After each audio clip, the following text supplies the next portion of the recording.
Hi,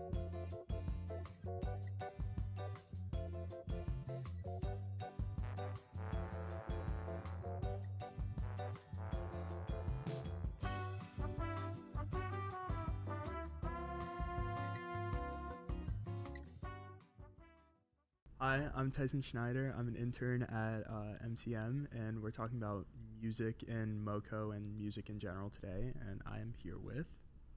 I'm Delmar Patterson. I'm actually the Media Education Production Manager, so I'm a special guest today. I'm Gabby Salas, and I'm an intern here at MCM. And I'm Owen Lomaton. I'm also an intern at MCM. So, to start off, I don't know, MoCo has a pretty big music scene, I'd say, at least with like venues. I don't know if really MoCo itself, but MoCo's distance to venues, there's at least 10 plus venues within an hour driving. And like the main one within MoCo is the Fillmore, which is actually just down the street. But I've seen a bunch of great shows there. One of my favorites was Young Gravy. That was definitely interesting. I don't know, have you guys been to any shows at the Fillmore? I saw Metric a couple times there. They're like a Canadian band. They're really good live. Probably know like the song Black Sheep from Scott Pilgrim, if you guys ever seen that movie, which I'm sure all of us have. But other than that, no, I wish I'd gone more though, because it's such a like really nice intimate venue that you don't really get a lot. And there's like a lot of good artists that go around there. I feel like I should check out some more. Yeah, I feel you. The first show I ever seen at the Fillmore was Pusha T. That was Nice. that was pretty cool. And then I think last year I saw Smino and JID. That was a really good show. Jordan Ward opened. It was nice. Gotta go to more shows out there. Oh, so I have actually never been to the Fillmore before, but I have seen the last concert venue I went to was actually, Jiffy Lube. Yeah, it was. So I went there and I saw a lot Jason Mraz and Imagine Dragons. Nice. Two separate times, but those are the last two concerts I saw at Jiffy Lube. But yeah. Are those like your favorite artists? Oh, my favorite one, I like Imagine Dragons is my favorite band probably, but I also like Jason Mraz. So yeah, those are two of my favorites, I would say. Yeah. True. Interesting take I with the know, it's- Imagine Dragons. I'm not gonna lie. Yeah. Yeah. Not really familiar That's a with very their game. controversial take. Yeah. I would say. No shade, just saying. Yeah. Tyson, what do you listen to? What's been on your shuffle lately? Well, speaking of shuffle, Spotify shuffle feature has been broken for me recently. Like the smart shuffle, ever since they changed it from enhanced to smart shuffle, it just plays like the same 7 songs. And it's like really annoying. Yeah, I feel like every time I press shuffle, it doesn't even matter like if it's on my like songs or if it's like playing a radio to a song that I just listened to. It always plays like the same 5 songs in a row.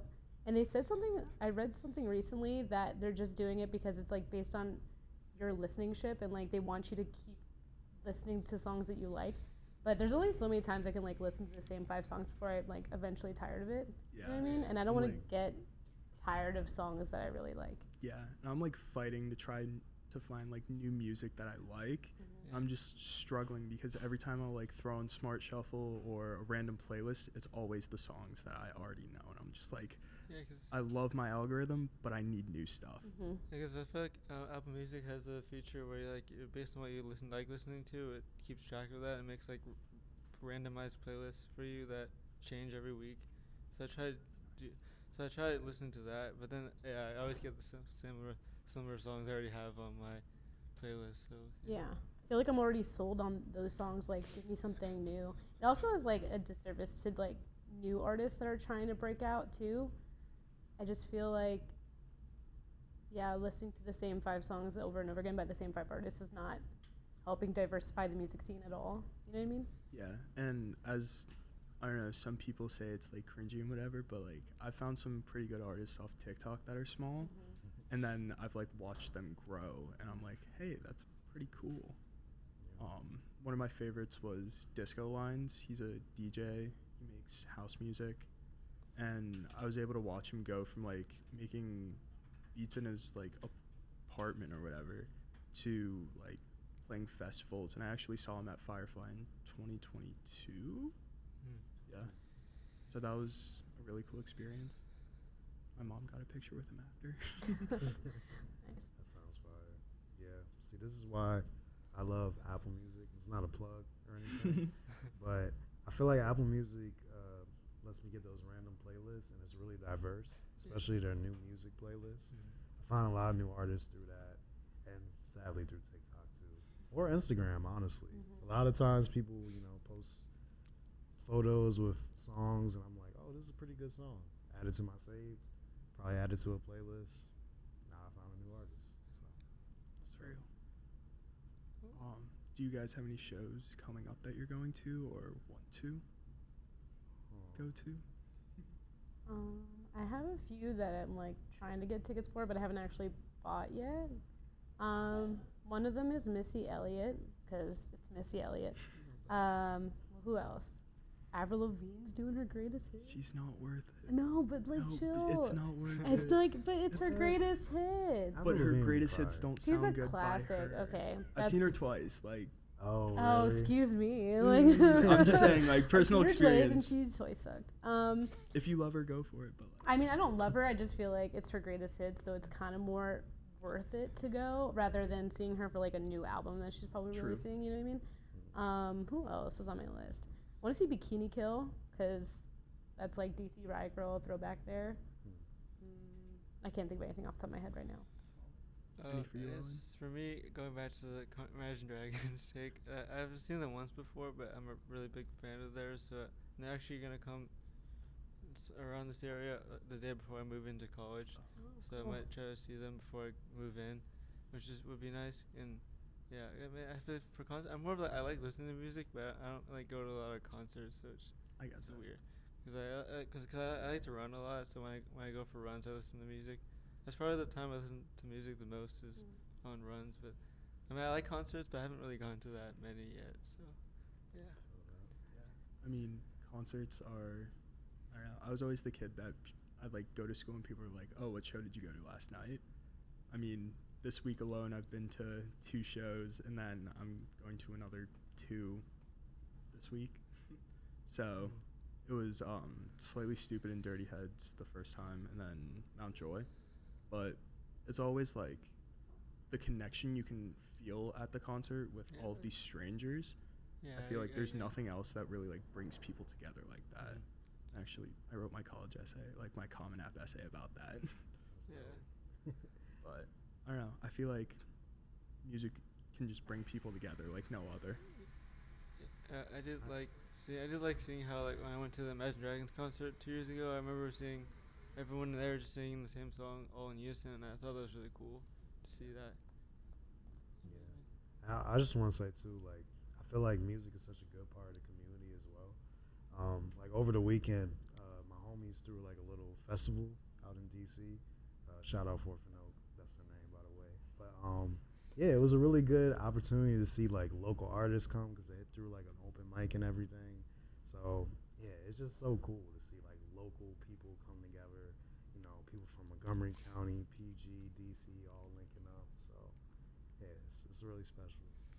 Yeah, I feel like Moco has a lot of artists too that it's kind of weird that we don't really have more local venues that cater to like the various types of artists, because it's not even just like rock. We also have like a lot of good like hip hop, like R&B, like indie bands too. I feel like there's not really like a spot that kind of brings all that together in a way that's like specifically for local artists. Like I know DC does and like Virginia does for sure, but like it'd be cool if Moco had something a little bit more local to kind of show that off a little bit. But Actually, there is a venue in Darnestown that's like they have a bunch of random. It's mostly like indie and I think punk, like that kind of range. But I haven't been there yet. But I want to check it out. It definitely seems cool. It's a very like. It was built up by just a few people on a massive acre or massive property of land in Darnestown. And it's called The Garage, and it looks super cool. I don't even know where Darnestown is. It's out by like Germantown Yeah. and Boyd's, Pools Village. Oh, okay. it's like a long road. It's like a pretty big major road. Yeah. Check it out. drive down Darnstown. I can't even say it. Darnstown Road. I've driven downtown Yeah. a lot. Yeah. I don't know, there's not much else out there. Yeah. Except Just for a bunch of interviews. woods, bunch Yeah. of houses. Sorry. Do you guys buy any records? Vinyls? I never like got into that. That's surprising. So it was mainly because of my parents. They were like, you don't need the physical copy of the record, and also because I like listen to so much like variety, it would be hard to like collect all of the artists I want. And also, I'd rather spend the money on tickets. That makes That's sense. true. Like some vinyls are ridiculously expensive, Yeah. but Yeah. I just get that. I thought I was just bringing it up because it's like we had a record store down the street that just recently closed, and I feel like a lot of people are getting into vinyl now. Personally, I like vinyl just because I like having like the physical representation of an artist, and I love cover art. That's like one of the coolest things to me. So seeing the cover art like big, square, open it up and see like all the liner notes and stuff, it's like I geek out about that stuff. So it's sad that some record stores are closing, especially local acts like that. Yeah, there's something about like having a physical copy too, because I feel like there's someone that put a lot of work and effort into making the vinyl package, and I think more people are kind of starting to appreciate that with the recollection of like vinyl. So, where was I going with that? I guess I like having a copy. I haven't done it in a minute, like buying vinyl, but I'm trying to get back into it because I feel like this year had a lot of really good artists that came out with a lot of really good records so far. We're only like halfway through the year, so I kind of want to get back into doing that, but definitely need to visit more local record stores. Yeah, I'd say for me, I personally don't like. I haven't really bought my own records for myself, but my dad has a couple that he just recently bought, like last week actually, that he listens to. But like, yeah, I mean, I'm more of like I listen to music on like my phone or stuff like that. But like, so I mean, I do think records are cool because I see them in movies and stuff. And my dad has them, but I do want maybe we should start maybe getting some. It's nice if you want to like just take the time to actually listen to a whole album and like really just pay attention to the actual music instead of I feel like when I'm listening on my phone I'm just kind of mindless about it. Distracted. Yeah.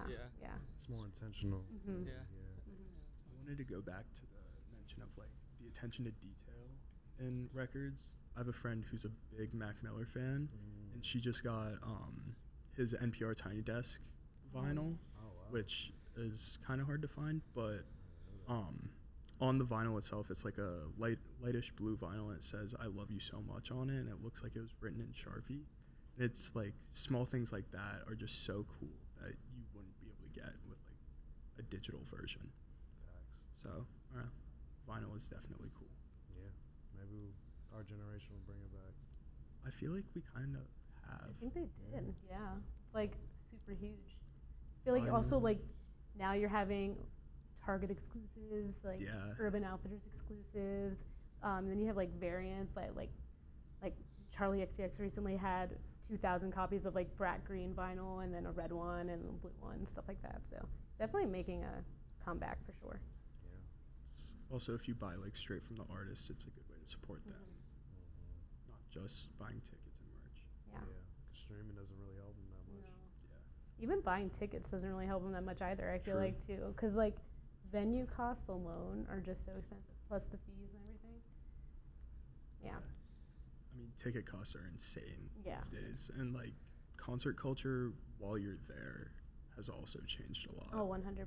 Like especially since COVID, it's just gotten so bad. I feel like people aren't really engaged as much in shows as much as they used to. Attention spans are like lower. Yeah. Than people. Or like you spend the whole time kind of like on your phone, which is cool because you want to capture a moment.